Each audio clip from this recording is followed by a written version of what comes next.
Est-ce que tu sais ce que c'est l'éco-anxiété? Pas du tout. Pour moi, c'est quand on pense que tout est trop tard par rapport à l'environnement.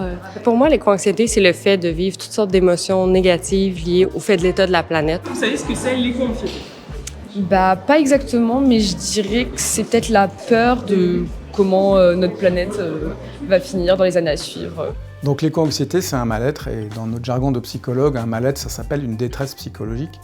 Une détresse psychologique, c'est quoi? C'est un état intermédiaire entre la santé mentale positive, la bonne santé mentale, et de l'autre côté du continuum, les psychopathologies ou les maladies psychiatriques. Donc on le comprend bien, c'est un état intermédiaire, il ne faut pas y rester, sinon on peut basculer vers le côté obscur de la santé mentale, il faut revenir vers la santé mentale positive. Donc notre métier de psychologue, c'est justement de permettre à ceux qui se déclarent éco-anxieux, et qui le sont vraiment, de revenir vers cet état de santé mentale positive. Alors la cause de cette détresse psychologique, qu'est l'éco-anxiété, c'est évidemment toutes les crises environnementales et écologiques qui émaillent de plus en plus notre quotidien et dont les scientifiques parlent depuis un certain nombre d'années.